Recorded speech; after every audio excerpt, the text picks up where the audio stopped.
Hello everyone, welcome to our chemistry channel Chemphilic.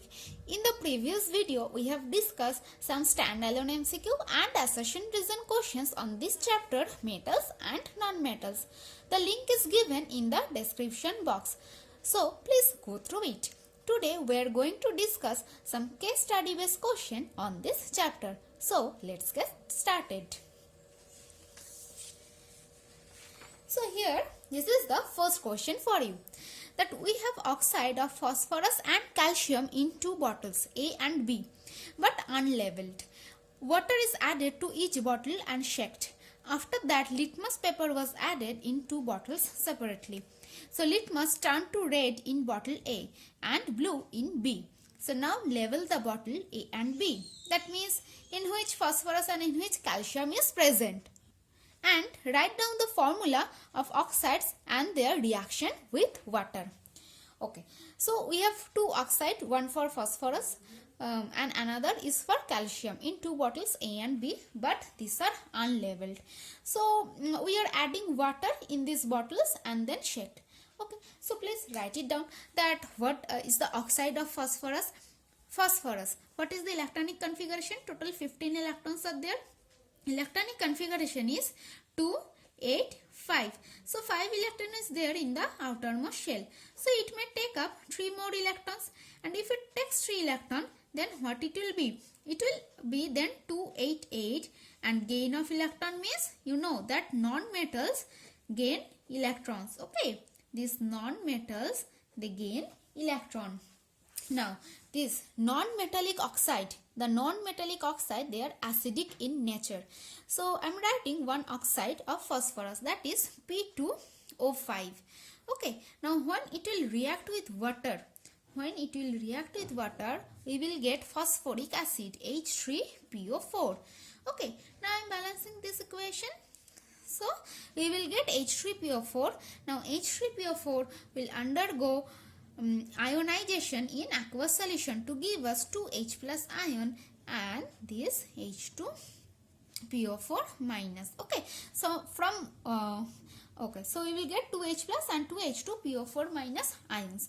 Now H plus, these are acidic. Okay, if in aqueous solution H plus ions are furnishing by some other acid, that means the solution will turn the blue litmus paper to red. Okay, so it will turn the blue litmus paper to red because H plus ions are producing in aqueous solution. That means this is acidic in nature.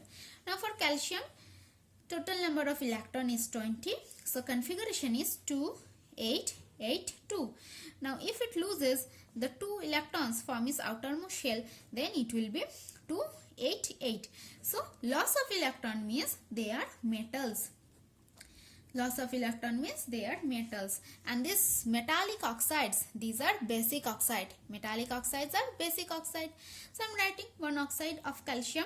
So this is CaO, calcium oxide. Okay, if it reacts with H2O, what should we get? We will get calcium hydroxide, CaOH whole 2. Okay, and it will produce, that means in aqueous solution it will ionize into Ca2 plus and 2 of OH minus ions.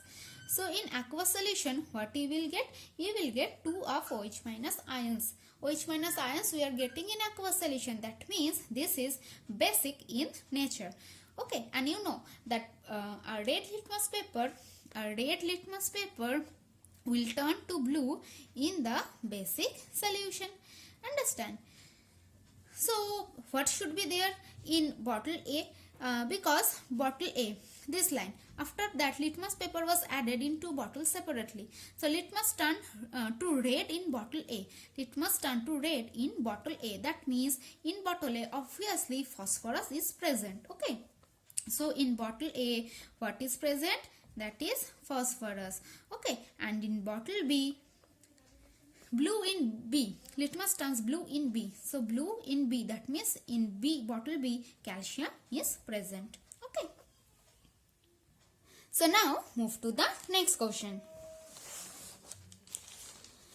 This is the next question for you. That bottle 1, 2, 3, 4, 5 has metal calcium sodium, aluminium, copper, magnesium, but unlabeled. And we have the following observation. What is the observation? That these are the observation in cold water, water, hot water, steam. 1, 2, 3, 4, 5 means here we have to take these 5 metals. And this cross means it will not react. Cross in number 1 bottle with cold water means whatever the metal is in number 1 bottle, it will not react with cold water. And this right sign indicates that there will be a reaction. So for this, what you have to know, that is the metal reactivity series, as you can see here. Okay, this is the metal reactivity series. So the metals which are placed above, they are more reactive, and as you move down the group or down the series, what will happen? The reactivity will gradually decrease, that only. Okay, so first you have to sort out that which will react with all this, that means with cold water, water, hot water, steam, and which is not reacting with anyone. Okay, first we have to sort out this one. That metal which is not reacting with neither of them, that means that is most inactive. It must be placed at the bottom part. And which reacts with all this, that means with cold water, water, hot water, steam, that means this one is the most reactive metal. That means it is expected that this is placed at the top of the series. So now check it. Okay, which are the metals are given? Calcium, sodium, aluminium, copper, magnesium. Okay, let's check. Calcium, sodium, then magnesium, then copper, and this is aluminium. So copper is placed at the bottommost part of this series. That means this is mostly unreactive. It will not react. Okay, so which will not react, which is not going to react with any of this?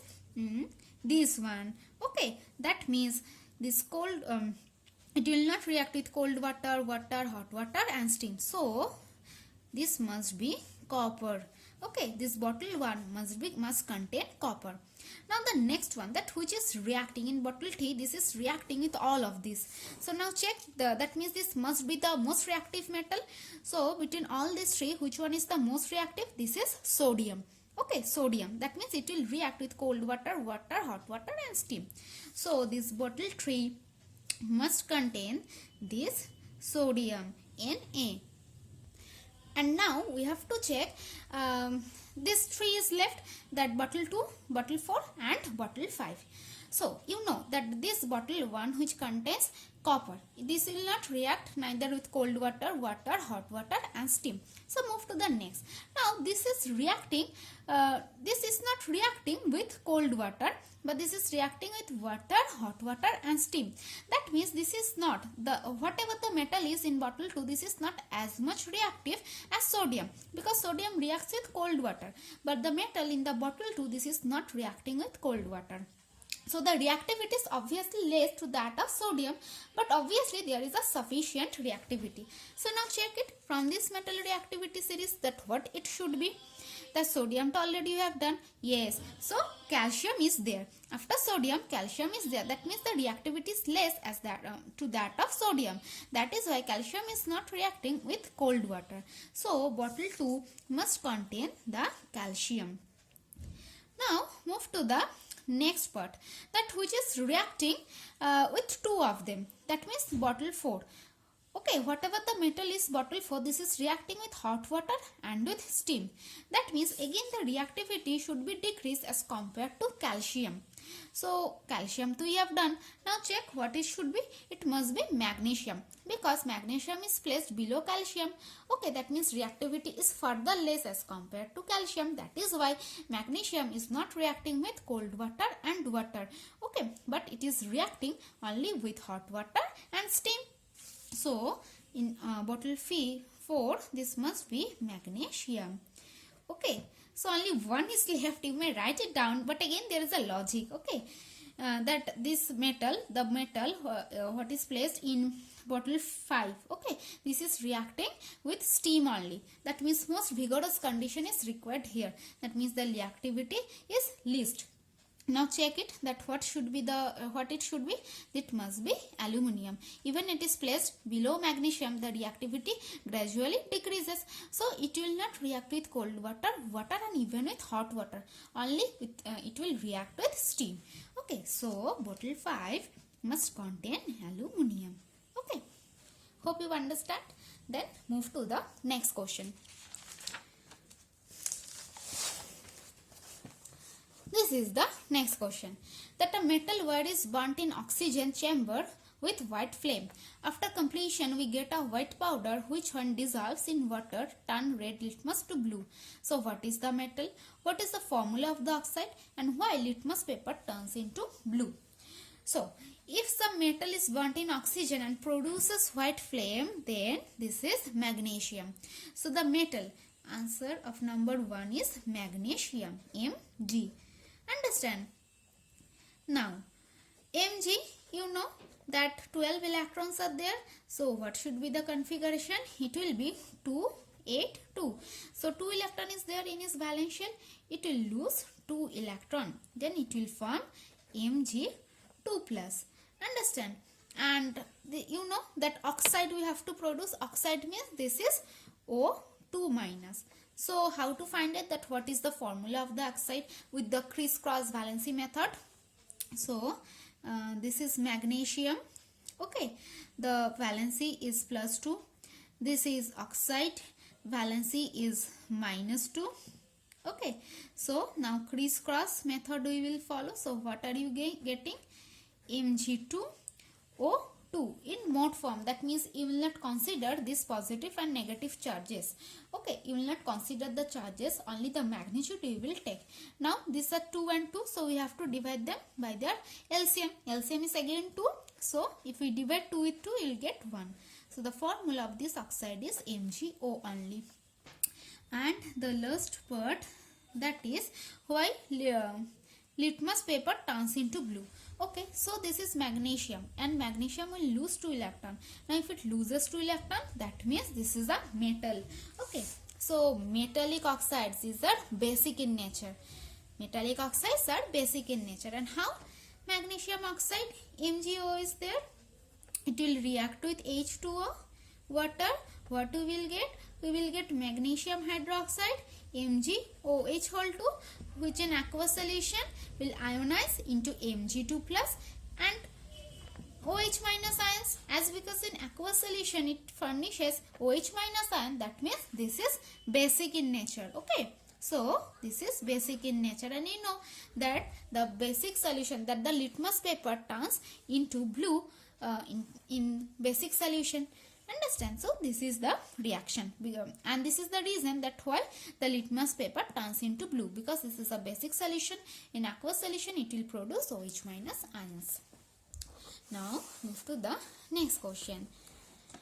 The configuration of few elements are given below. So predict the nature of oxide they will form. So A, B, C, D are the elements here. Configuration 281, 282, 283 and 287. Okay. So for A, what is the number of outermost electron? 1. So it can lose 1 electron, then it will be 2,8 neon gas configuration, or it may gain 7 electron, that will be argon gas configuration. But which one is easier process? Obviously to lose 1 electron. So the A, this will lose 1 electron, then it will be 2,8 type configuration. This is the neon gas configuration. Again 2 electron is there, so it may gain 6 more electron, or it may lose 2 electron. Obviously the second process is easier. So 2 electron it will lose. Again it will be 2,8. Now 2,8 means neon gas configuration. 3 electrons are there, so it may lose 3 electron, or it may gain 5 electron. Okay, so 3 electron, obviously it will lose because this process is much easier. Okay, 2,8. Now what we will get? Again neon gas configuration, and here there are 7 electrons in its outermost shell, so it have to lose 7 electrons, then it will be neon gas configuration, or it may take only 1 electron, then also it will be another noble gas configuration. So obviously it will gain 1 electron. Okay, because losing of 7 electron, okay, this is not as much easier that means it will take up 1 electron. It is much easier process. Then 288 configuration it will get, which is the argon gas configuration. Now this A, B, C, these 3 are losing electrons. That means these 3 are metals. And this D, 287 configuration, this is gaining 1 electron. Gaining electron means these are the non-metals. Okay. Okay, and just now what I have told you, that this metallic oxide, they are basic in nature. Okay, and this non-metallic oxide, these are acidic in nature. So from here what you will get? You will get basic oxides. You will get basic oxide. Okay, and from here what you will get? You will get acidic oxide, because this is a non-metal. Understand? Okay, so we have completed. If you think that this is useful, then please like, share and subscribe, and don't forget to press the bell icon to get further notification quickly. Thank you.